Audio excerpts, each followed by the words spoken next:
Nous allons à présent introduire une image avec laquelle on va apprendre à manipuler les différentes commandes qui nous permettent de mettre en forme une image. Donc on va dans insertion, image ici. On va dans notre dossier de cours pour prendre siège ISACAM qu'on insère.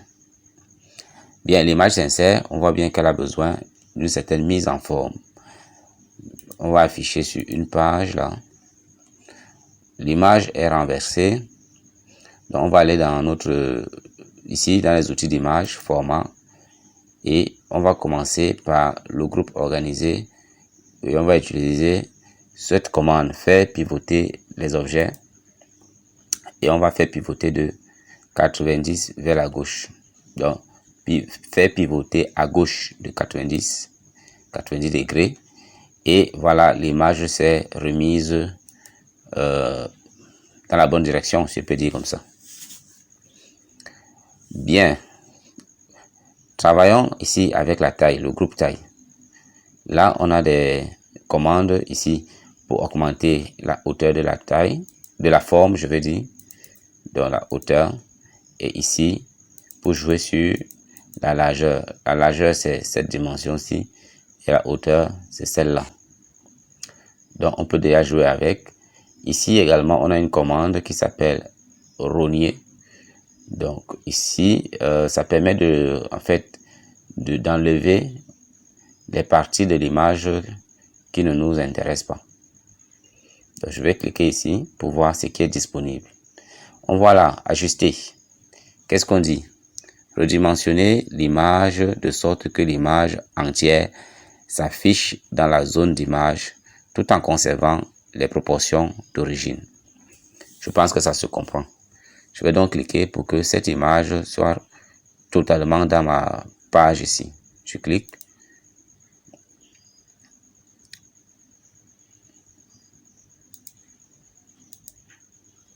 Et l'image devrait normalement se positionner dans la zone image là.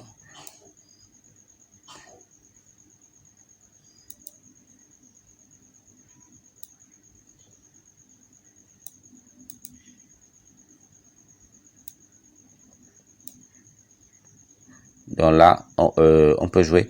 Ici, ça c'est la zone image que je peux repositionner en me plaçant. Lorsque on a une forme, une flèche à 4 côtés, je clique sans lâcher, je fais bouger pour repositionner la forme.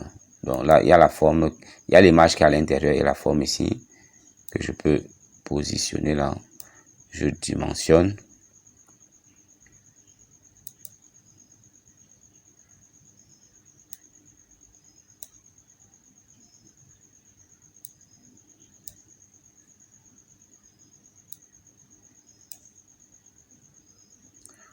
Donc là, c'est là, je peux le dimensionner. Et l'image également.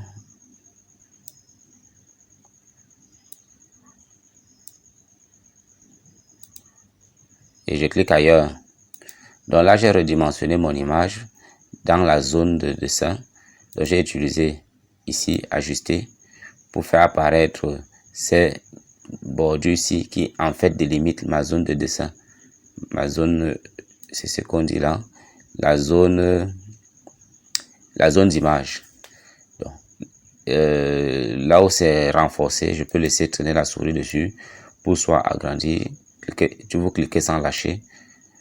Je peux cliquer agrandir de ce côté. Je peux agrandir également de ce côté-ci. Et ainsi de suite. Je peux aussi manipuler mon image à l'intérieur et la positionner pour qu'elle puisse être tout entière affichée ou bien apparaître dans la zone de dessin. Donc voilà mon image qui est déjà un peu mieux positionnée. Bien, je vais augmenter l'affichage là. Ok. Bien. Toujours dans ce même groupe, dans ce même bouton de commande, on peut explorer les autres boutons de commande. Ici, on dit redimensionner l'image de sorte que la zone d'image entière soit remplie tout en conservant les proportions d'origine. Alors je clique et les proportions d'origine sont conservées et la zone d'image est complètement remplie. Bien, je vais rentrer en arrière pour garder cette proportion-ci. Et enfin, nous avons... Bien, on peut aussi jouer sur les rapports hauteur-largeur de l'image. Donc, on peut... Je vous invite à expérimenter pour voir quels sont les résultats que ça donne. Donc là, c'est la zone d'image là qui va être modifiée en fonction des proportions. Conversion veut que ça soit carré, par exemple. On prend cette proportion 1 sur 1. Donc, il ne faut pas confondre l'image elle-même et la zone d'image. La zone d'image est encadrée par ces éléments. La zone d'image est encadrée par ces différents éléments renforcés là. Ok, donc, je vais rentrer en arrière pour conserver ceci. On peut aussi faire que la zone d'image là prenne une certaine forme. Donc, ici.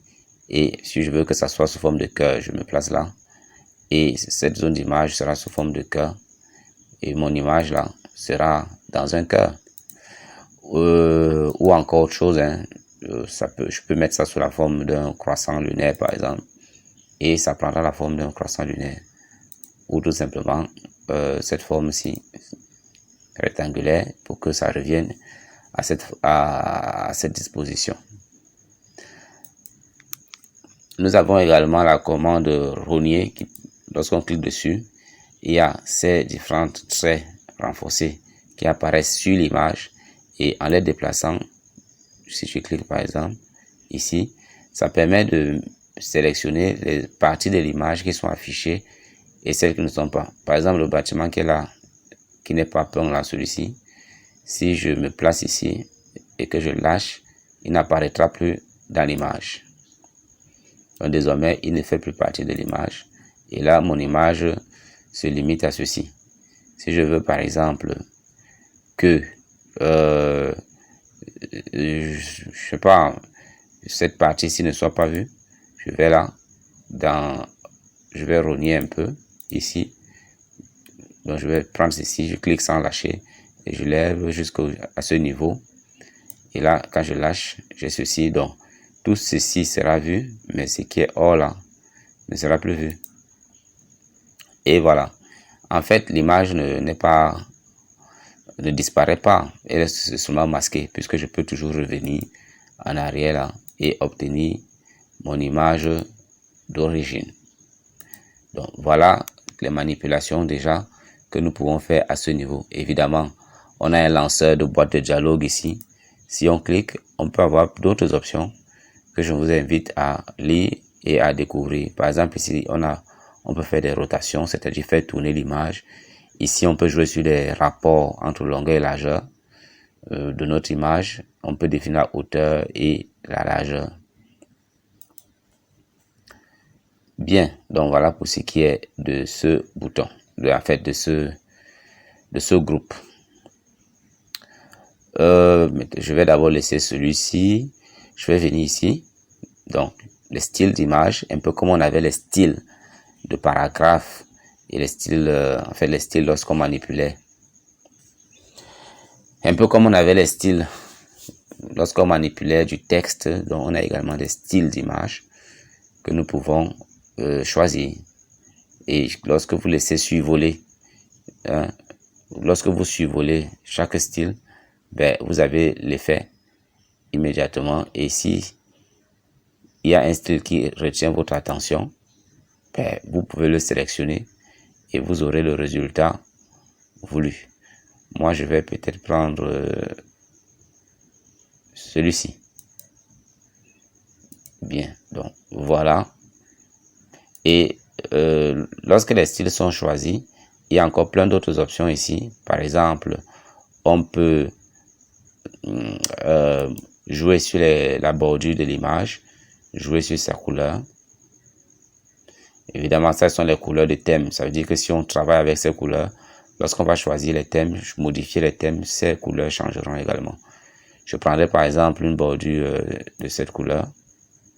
vous voyez bien qu'il y a une bordure qui apparaît. Donc, on peut aussi avoir des effets sur les images. Je vous invite à découvrir chaque effet et voir ce que ça produit comme résultat. On peut jouer sur les ombres. Donc, voilà, il y a plusieurs catégories que vous pouvez choisir. Sur les réflexions, vous pouvez choisir et voir ce que ça donne comme résultat. Sur les lumières, et ainsi de suite. Et même sur les rotations, vous pouvez faire roter votre image à votre guise en fonction de ce qui est prévu. Là, par exemple, vous pouvez donner à votre image cet effet.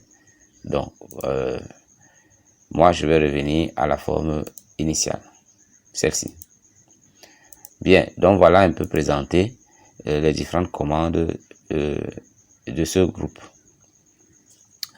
Bien, à présent, on va explorer les commandes du groupe ajusté. Commençons déjà par le bouton, la commande correction qui améliore la luminosité et le contraste. Donc là, en cliquant, on a les différentes possibilités. Et lorsqu'on choisit, l'effet se reproduit directement sur notre document et on peut choisir ce qui correspond à nos différentes attentes. Je vais peut-être prendre celui-ci et voilà l'effet. Donc, c'est tout. On peut aussi jouer sur la couleur, sur les différentes couleurs. Il y a plusieurs options possibles, hein.